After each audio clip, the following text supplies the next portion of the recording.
পরবর্তী টার্গেট জোবাইদা রহমান। কেন জোবাইদা রহমান বলেছি ভাইয়া, সেটা আপনাদেরকে একটু পরেই বুঝিয়ে বলছি কেন জোবাইদা রহমান বলছি।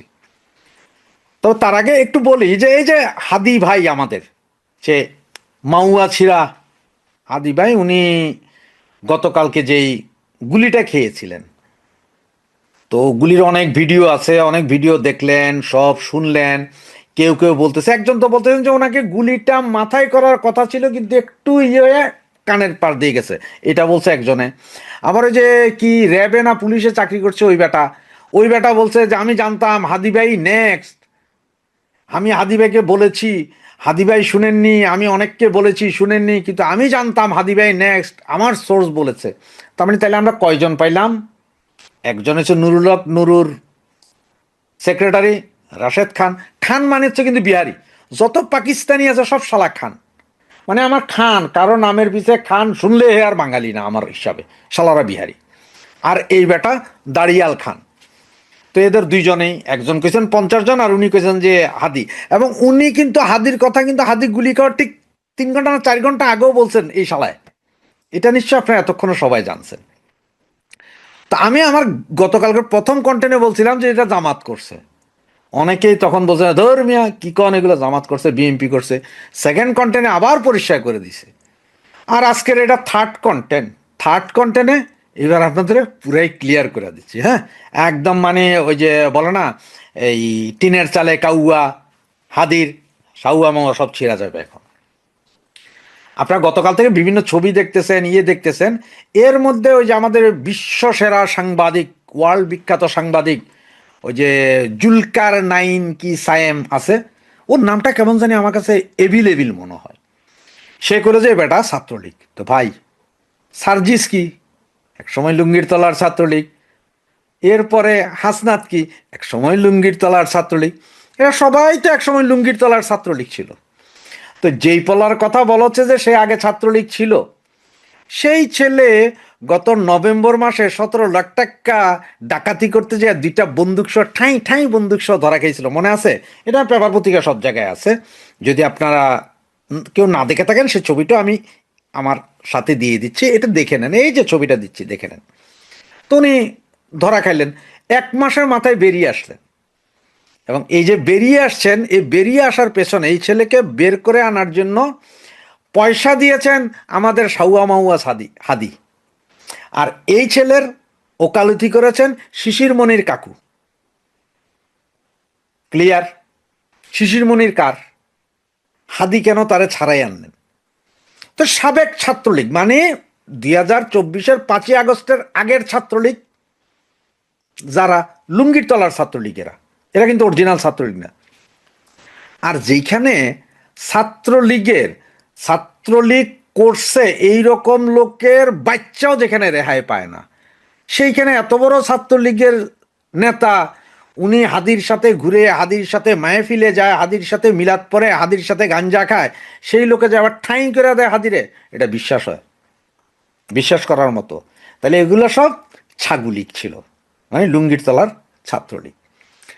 আর গতকালকে বলছিলাম মির্জা আব্বাসের সাথে সব দল মিলেও কম্পিট করে মির্জা আব্বাসরা হারাইতে পারবে না। এবং একটা কথা মানেন চাই না মানেন, এই মুহূর্তে যদি ফ্রেশ অ্যান্ড ফেয়ার ইলেকশন দেওয়া হয়, মির্জা আব্বাসের আসনে আমাদের প্রার্থী হচ্ছে সাবের হোসেন খোকা, সাবের হোসেন চৌধুরী। সাদেক হোসেন খোকার নাম চলে আসছে, সরি ভাইয়া, বুড়ো হয়ে গেছি তো, থাকে না সব সময় না। তো এই সাবের হোসেন চৌধুরী, উনি আর মির্জা আব্বাসও যদি ফাইট হয়, তাহলে উনি জিতবে না, সাবের হোসেন চৌধুরী এই মুহূর্তে জিতবে না, আব্বাস জিতবে। তা আব্বাস যেখানে জানে যে মির্জা আব্বাস উনি জিতবে, তাহলে উনি কেন এই পোংটারে মারতে যাবে? কারণ উনি কি জানে না যে পোংটারে মারলে এই পোংটা মইরা গেছে এই কথা বইলা জামাত ইসলাম মানে জিতবে? আর এরপরে আপনারা এই যে আমার কাকার কথা, এই যে কাকার কথাটা, আপনি ঘোরার আগে গাড়ি জুড়িয়ে দিলেন ঢাকা বিশ্ববিদ্যালয়ের সেই ছাত্র নেতা। এখন আজকে পুলিশ কমিশনার বলছে যে হত্যাকারীকে শনাক্ত করা হয়েছে জামাত শিবিরের লোক। এখন আমি বলি, এটা তো বিএনপির কোন নেতার স্টেটমেন্ট না, শুনেন একটু, শুনলেন তো কাকার কথা? উনি কি বলছেন যে 2 ঘন্টার ভিতরে কিভাবে বললো, রিজভী কাকা যার জানা নাই আর কি, উনি কি বললেন যে 2 ঘন্টার ভিতরে কেমনে বলো যে বিএনপি মারছে, এটা তো জামাত। আবার একটা কথা বলি, যেই জায়গায় হাদি গুলি খেয়েছে সেই থানার ওসি স্বয়ং জামাত, এবং আজকে ডিএমপি কমিশনার কি বললেন, এই ছেলে জামাত করে। এরপরেও কি বলবেন যে এগুলো আওয়ামী লীগ করছে? র আর আওয়ামী লীগ, আরে ভাই আপনাদের কথা মতোই তো আওয়ামী লীগ তো নাই, তাহলে র আর আওয়ামী লীগ কি? তো এখন আসি, কেন বললাম আমি যে জোবাইদা রহমান নেক্সট টার্গেট। গতকাল হাদির কথা চলতে চলতে হঠাৎ করে দেখছেন সব জায়গায় সব পেপারে চলে আসছে কি তারেক রহমান আসছে, ডেটও দিয়ে দিছে 25 তারিখ। তার মানে হাদিকে নিয়ে কোনো আলোচনা না হোক, যেহেতু আওয়ামী লীগের ঘাড়ের উপর দোষ চাপাইছে, সুতরাং এগুলো নিয়ে যাতে কথা না বলে, সবাই যাতে লাইগা থেকে বাইয়া আসছে 25 তারিখ, বাইয়া আসছে 25 তারিখ, এগুলো নিয়ে যাতে কথাবার্তা বলে, কন্টেন্ট যাতে 25 তারিখের হয়, এগুলো নিয়ে বলা হচ্ছে যে বাইয়া আসছে 25 তারিখ। হাদি চুপ, হাদি তো গেছে কোথায়? হাদি তো হসপিটাল। 14 তারিখ হাদি মৃত্যু দিবস, 16 তারিখ খালেদা মৃত্যু দিবস, আমি এটা ফেসবুকেও বলছিলাম। তা ভাইয়া আসছে একটা রব তুলে দিছে, মানে হাদি ভুলে যাও। এখন আমার প্রশ্ন হচ্ছে যে এই যে জোবেদা রহমান যে এখন ইয়েতে যাচ্ছে না, কোথায় হসপিটালে যাচ্ছে ওনার শাশুড়িকে দেখতে, যেহেতু বিদেশ থেকে এসে শাশুড়ি চিকিৎসায়, যে কোনো মুহূর্তে হয়তো দেখবেন যে জামাত ইসলাম জোবেদা রহমানের গাড়িতে আক্রমণ করবে, গাড়িতে গুলি করবে কিনা জানি না, তবে গাড়িতে একটা আক্রমণ করে দিই, ইট পাটকেল নিক্ষেপ, বোতল নিক্ষেপ, জুতা নিক্ষেপ করে দিতে হয়। তার মানে হচ্ছে যে এইটা দিয়া জোবাইদা রহমানকে একটা ভয় দেখাই দিবে, যাতে সিগন্যালটা তারেক ভাইয়ের কাছে যায় যে তারেক ভাই আপনার জীবনের নিরাপত্তা হুমকির মুখে আপনি আইসেন না। এই কাজ ঘটানোর সম্ভাবনা 100%। কারণ যে জামাত বুঝা গেছে যদি তারেক চলে আসে আর যদি ইলেকশন যদি হইয়া যায় তাহলে একটা সমস্যা আছে। তারেক যদি জিতা যায় কোনো মতে, তারেক জিতা যায় মানে কি জিতবেই, জামাত হয়তো আমরা আপনারা যেটা বলছি হয়তো যে 10টা আসন পাইতে পারে।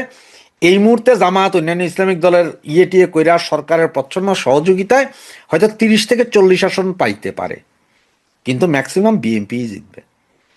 সুতরাং জামাত তো এটা চায় না। জামাতের চিন্তা হচ্ছে যে হয় সরকারে যাব, সরকার প্রধান হব, আর না হলে ইলেকশন হবে না, যেভাবে আছে এইভাবে থাকবে, প্রয়োজন আমরা ইউনূস কাকাকে সরকার প্রধান বানাবো। এটা হচ্ছে জামাতের খেলা। সুতরাং জামাত চায় না যে তারেক রহমান আসুক, জামাত ইলেকশন হোক এটাও চায় না, জামাত আওয়ামী লীগ ব্যান্ড থাকুক এটা চায়।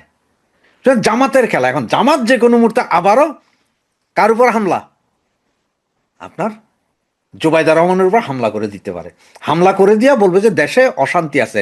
এখন আবার এইটার কথা কি কার দিবে, বলে যে এইটা ফেসিস্ট আওয়ামী লীগ করছে, এটা ফেসিস্ট আওয়ামী লীগ করছে, এইটা বলবে। এখন বিএনপির এইটা বলে খেপাবে যে দেখো ফেসিস্ট আওয়ামী লীগে এটা করছে। এই জন্য আমি আজকের এই কন্টেন্টটা আগেই বলে দিলাম যে যে কোনো মুহূর্তে হবে, কারণ হাদিরা মারার সাথে সাথে একটা তুলে দিছে, তারেকের কাছে গেছে দেখেন নির্বাচনী সহিংসতা, এবং এখনো বলতেছে আরো 49 জন বাকি আছে না, আরো কত সহজে মরবে, কোথায় কোথায় মরবে তার কোনো পাত্তা নেই। তবে জোবেদা রহমানের গাড়িতে হামলা হবে বা যে কোনো জায়গায় জোবেদা রহমানের উপর হামলা হবে, এটা আপনারা গ্যারেন্টি লিখে রাখতে পারেন যে এর দ্বারা তারেক ভাইকে সিগন্যাল পাঠানো যে ভাইয়া নিরাপত্তা নাই। তারেক রহমানও তখন চিন্তা করে যে নিরাপত্তা নাই, আসলে জীবনের হুমকির মুখে, উনি তো এমনি বলতেছেন হুমকির মুখে বুলেট প্রুফ গাড়ি টেরে আনাইছেন। তো কখন কি হয় দেখে থাকেন। হ্যাঁ, জয় বাংলা, জয় বঙ্গবন্ধু। কিন্তু খুব সাদামাটা ভাষায় যদি আমরা এখন খুব প্রশ্ন করি যে কোনো ঘটনা ঘটার পরে যে এই ঘটনা থেকে কার লাভ হতে পারে, হাদির উপরে হামলার পরে সবচাইতে ক্ষতি হবে কার? মির্জা আব্বাসের। দ্বিতীয় ক্ষতি হবে কার? আওয়ামী লীগের। কিন্তু লাভ হবে কার? হাদিকে যেভাবে গুলি করা হয়েছে, হাদি বেঁচে থাকার কথা নয়, মানে ওনার ভাগ্য ভালো এবং এই কারণে উনি বেঁচে আছেন, জীবন মৃত্যু সন্ধিক্ষণে লড়াই করছেন। আমরা আশা করছি এই ভিডিওটি যখন করছি তখনও তিনি এভারকেয়ার হসপিটালে আছেন, আমরা আশা করছি তিনি দ্রুত সুস্থ হবেন, ভালো হবেন। কিন্তু যেভাবে গুলি করা হয়েছে তাকে হত্যার উদ্দেশ্যে গুলি করা হয়েছে।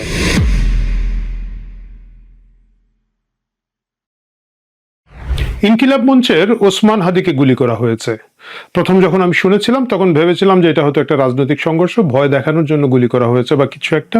এবং প্রথম যে ভিডিও ফুটেজটি লিক হয়েছিল সেখানে দেখা যাচ্ছিল তার কানের পাশে চেপে ধরে তাকে হাসপাতালে নিয়ে যাওয়া হয়েছে। স্বাভাবিকভাবে আমরা আশা করেছিলাম যে কানের পাশ দিয়ে গুলি গিয়েছে, কান স্পর্শ করে গুলি গিয়েছে এবং এটা হয়তো খুব স্বাভাবিক একটা রক্তপাত, তিনি হয়তো ব্যান্ডেজ করে বাসায় ফিরবেন বা হালকা অবস্থা। কিন্তু সময় যত ঘনালো আমরা দেখতে পেলাম যে ওসমান হাদির অবস্থা আশঙ্কাজনক, গুলিটি আসলেই তাকে হত্যা করার জন্য করা হয়েছে। প্রিয় দর্শক, আমরা আজকের ভিডিওটা শুরু করতে চাই ওসমান হাদির সুস্থতা কামনা করে এবং এই হামলার তীব্র নিন্দা করে। এখন প্রশ্ন আসছে, হঠাৎ করে ওসমান হাদিকে কে গুলি করতে গেল, কেন গুলি করতে গেল? আজকের ভিডিও সেই আলোচনা নিয়ে। প্রথমে আমরা দেখলাম যে ভিডিওতে প্রাথমিক যে ভিডিওতে ওসমান হাদিকে দেখা যাচ্ছে যে রিকশায় করে নিয়ে যাওয়া হচ্ছে হাসপাতালে, তার সঙ্গী যিনি আছেন তিনি চিৎকার করে মির্জা আব্বাসকে গালাগালি করছেন এবং মির্জা আব্বাসের উপরে দায় চাপাতে চেয়েছেন। খুব স্বাভাবিক, আবেগ সেই মুহূর্তে চূড়ান্ত অবস্থায় আছে, আকস্মিক হামলা হয়েছে এবং তারা তাদের তাৎক্ষণিক প্রতিক্রিয়া যে কোনো একজনকে দোষারোপ করতেই পারেন। কিন্তু ঠান্ডা মাথায় যদি আমরা দেখি তাহলে আমাদেরকে বুঝতে হবে আজকের আলোচনায় যে এই আক্রমণের সাথে কি মির্জা আব্বাস দায়ী নাকি অন্য কোনো তৃতীয় পক্ষ দায়ী। প্রথমে মির্জা আব্বাস দিয়েই শুরু করি। হাদি, যিনি আসলে এক ধরনের খুব হাইপ তৈরি করতে পেরেছেন এবং যিনি আসলে তার খুবই উগ্র আচরণ এবং উগ্র কথাবার্তার জন্য কুখ্যাত, তিনি যে কোনো জায়গায় মনে করেন যে আওয়ামী লীগ সমর্থিতদেরকে সাউয়া মাওয়া ছেড়ে দিতে হবে, অশ্লীল গালাগালি করেন এবং এটার পিছনে হয়তো কিছু কারণও আছে। তার যে আপব্রিঙ্গিংটা হয়েছে, তিনি যে পরিবেশের ছোট থেকে বড় হয়েছেন, সেই জায়গাটায় সেই ভাষাটা তিনি হয়তো এখনো অভ্যস্ত করে আছেন। এটাকে রাজনীতিতে আমরা হয়তো অপছন্দ করতে পারি, কিন্তু আদৌ এই পরিচিতি বা এই হাইপ দিয়ে যে নির্বাচন জেতা যায় না, এর আগে আমরা হিরো আলম হচ্ছেন এর একটা বড় উদাহরণ।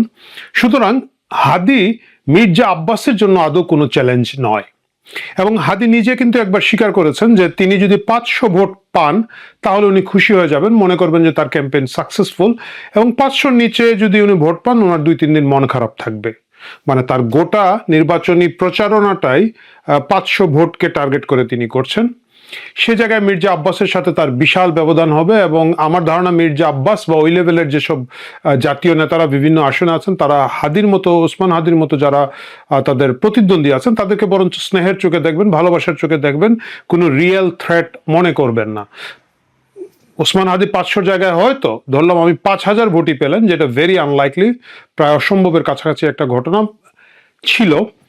তিনি যদি 5000 ভোটও পান সেটা আসলে আমি যদি বলি যে মির্জা আব্বাস প্রতিটি ভোট সেন্টারে যে পরিমাণ তার পোলিং কর্মী নিয়োগ করবেন তার থেকে কম হবে।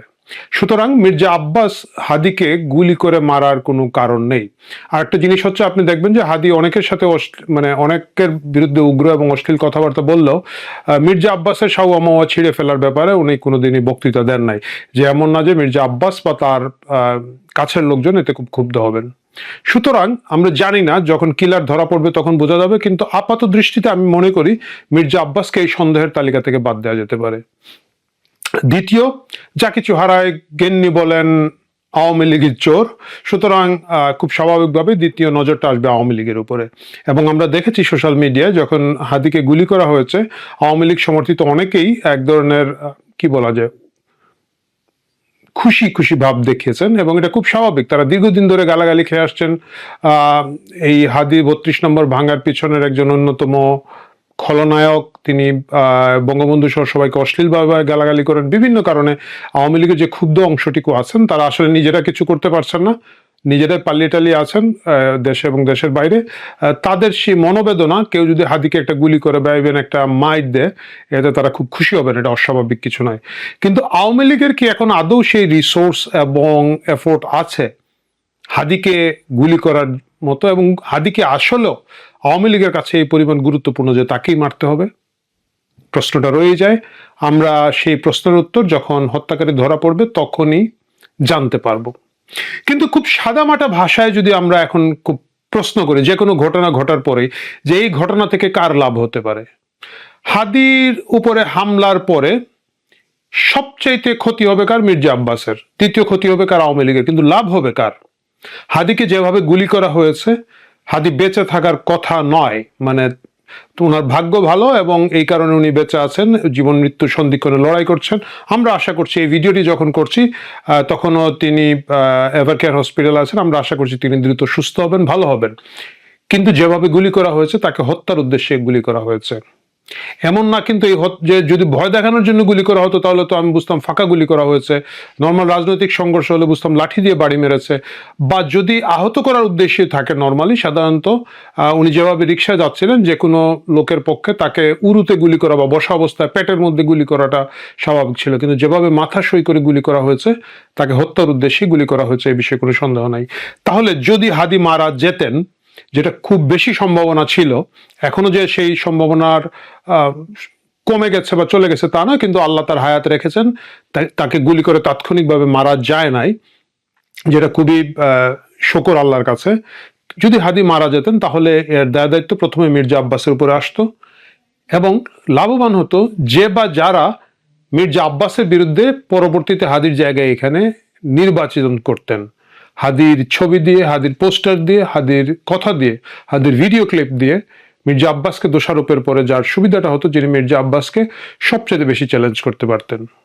আমাদেরকে এখন দেখতে হবে, ভাবতে হবে আদৌ সেই ধরনের কোনো লোক এখানে আছেন কিনা যিনি মির্জা আব্বাসকে প্রকৃতভাবে চ্যালেঞ্জ করার মতো পরিচিতি রাখেন, যোগাযোগ রাখেন, দলীয় এবং অন্যান্য আর্থিক রিসোর্স ডেপ্লয় করতে পারবেন। সেরকম কেউ থাকলে তাকে সন্দেহের বাইরে রাখার এই মুহূর্তে বোধহয় সুযোগ নাই। খুব গুরুত্বপূর্ণ দুটো বিষয় আছে। একটা বিষয় হচ্ছে, আপনি দেখবেন হাদির ব্যক্তিগত নিরাপত্তা রক্ষী বলবো না, ওনার সম্ভবত ভক্ত বা কর্মী শ্রেণীর লোক একজন আছেন, যিনি হাদি আহত হওয়ার 17 ঘন্টা আগের একটা ভিডিওতে বলেছেন যে 3 দিন হাদির জীবন ঝুঁকির মুখে। তিনি বলেছেন তিনি র্যাব 8-এর কর্মকর্তা ছিলেন, যার কারণে হাদি যে এলাকায় আহত হয়েছেন এই এলাকায় তিনি আগে কাজ করতেন, তার প্রচুর সোর্স আছে এবং তিনি হাদিকে সাবধান করে দিয়েছেন। আমি জিজ্ঞাসা করলাম, হাদিকে মারলে কি হবে, ও কি আর মারির ভয় পায়? সে আপনি জানেন যে আমি র্যাব 10 যাত্রাবাড়িতে 3 বছর চাকরি করেছি, এবং এই অঞ্চলে আমার প্রচুর সোর্স আছে। চাকরি করার সুবাদে, র্যাবে চাকরি করার সুবাদে সোর্স মেনটেন করতে হয়। আমাকে গত পরশুদিন একজন বলল যে ভাই, মারির সিরিয়ালে কিন্তু এখন হাদি। আপনার বরিশালে যে ফুয়াদ ভাইয়ের উপর যে আক্রমণটা হলো, আমাকে বেশ কয়েকজন কনফার্ম করছে যে এখন কিন্তু মারির সিরিয়ালে হাদি। আমি জিজ্ঞাসা করলাম, হাদিকে মারলে কি হবে, ও কি আর মারির ভয় পায়? তো ওরা বললো যে ভাই, মারির কেউ ভয় পায় না, কিন্তু হাদি ভাইয়ের গায়ে যদি একবার হাত তুলে ফেলতে পারে ওদের আত্মবিশ্বাসটা বেড়ে যাবে। আমি ডেঙ্গু রোগে আক্রান্ত, 1 মাস হসপিটালাইজ ছিলাম, এখনও দুর্বল। হাদি ভাইকে জানি যে উনি বললে আসলে শুনবেন না, উনি খুব ঘাড়তেরা মানুষ, উনি খুব সাহসী মানুষ, যার কারণে আমি নিজে এসে দাঁড়িয়ে আছি এবং সর্বোচ্চ চেষ্টা করব। হাদি ভাইয়ের উপর থ্রেট থাকবে 3 দিন। এবং তিনি বলেছেন এই জন্য তিনি হাদির সাথে সাথে ঘুরতে চান। খুব দুঃখের বিষয়, তিনি আজকে যখন হাদিকে গুলি করা হয় তখন তার আশেপাশে ছিলেন না, এবং তিনি পরবর্তীতে আরেকটা ভিডিও ক্লিপে দেখলাম বলেছেন যে মেট্রো রেল বন্ধ থাকার কারণে উনি সময় মতো এসে পৌঁছাতে পারেন না এবং এই জন্য উনি হাদির কাছে ছিলেন না। মেট্রো রেল হঠাৎ করে বন্ধ হয় নাই, কেন এটা ওনার পরিকল্পনার মধ্যে ছিল না আমরা জানি না। এবং এই লোকের কাছে এত সোর্স কিভাবে থাকে যে 3 দিনের মধ্যে হাদিকে মারা হবে এটা উনি জানেন? এই প্রশ্নটা আমাদেরকে করতেই হবে। এবং সেই সোর্সটা যদি তার ক্রেডিবল সোর্স থাকে, তিনি নিজে র্যাবের সদস্য ছিলেন, তিনি জানেন খুব দ্রুত এটা আইন শৃঙ্খলা বাহিনীকে জানাতে হবে, এটা জানাতে হবে পুলিশকে, এটা জানাতে হবে এই মুহূর্তে সেনাবাহিনী বাইরে ডিপ্লয় করা আছে, সেনাবাহিনীকে জানাতে হবে, স্থানীয় যে সেনা অফিসাররা আছেন যে এই ঘটনা এবং কোথায় কি সোর্স তিনি পেয়েছেন। তিনি কাউকে না জানিয়ে শুধুমাত্র হাদিকে জানিয়েছেন। এই প্রশ্নটা রয়েই যায়, তিনি আদৌ বাকিদেরকে জানিয়েছিলেন কিনা, এবং যদি না জানিয়ে থাকেন তাকে জিজ্ঞাসাবাদের আওতায় আনা উচিত।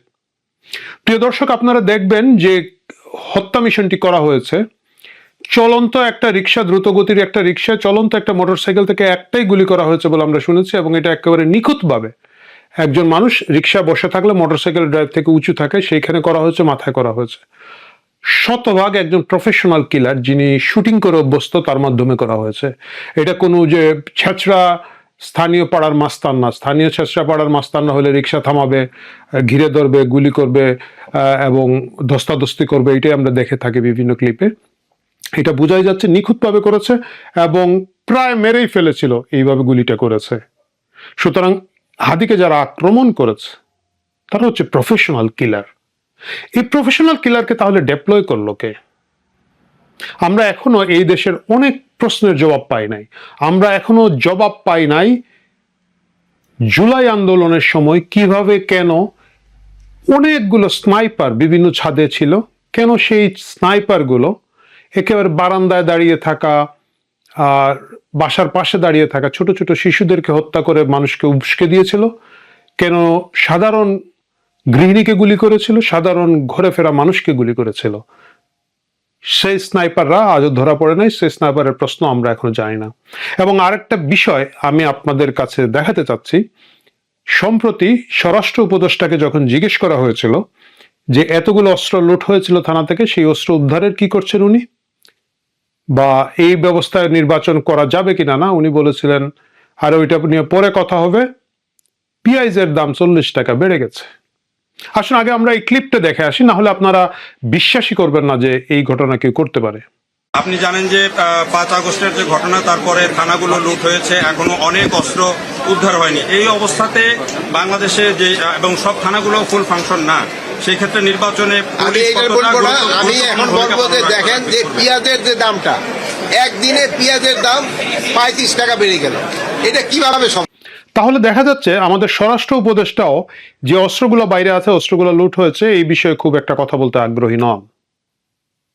নির্বাচন ঘনাচ্ছে, আমরা সকলেই জানি নির্বাচন হবে, আমরা সকলেই জানি নির্বাচন দিতে হবে, নির্বাচন দিতে অনেকে বাধ্য, এবং আমরা সকলেই জানি অনেকেই নির্বাচনটা চায় না, তারা বেজার হয়, তারা চায় নির্বাচনবিহীন একটা সরকার ব্যবস্থা যেভাবে আছে সেভাবেই চলতে থাকুক।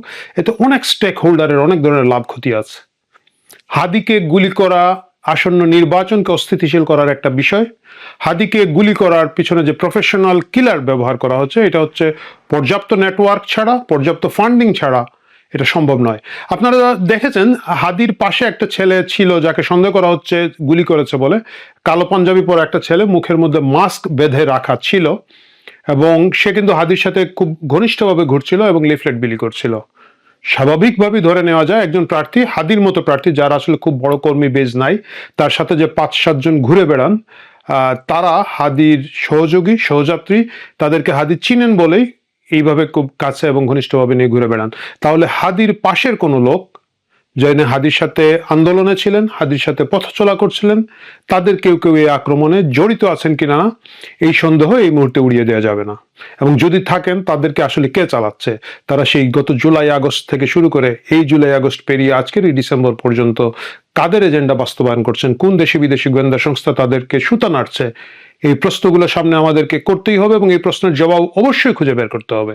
কেন খুঁজে বের করতে হবে, কেন এই হত্যাকারী বা হত্যা প্রচেষ্টাকারীদেরকে ধরতে হবে? কারণ এদেরকে যদি ধরা না যায় এবং এদেরকে যদি সময় মতো শাস্তি দেওয়া না যায়, আগামী নির্বাচনে প্রার্থী হিসাবে হাদি হয়তো প্রথম আহত হবেন, হাদি হয়তো বেঁচে উঠবেন, কিন্তু হাদির পরে যে আরো অনেক প্রার্থীর উপরে হামলা হবে না এবং তারা প্রত্যেকেই বেঁচে থাকবেন, এই নিশ্চয়তা এখনই দেওয়া যাচ্ছে না।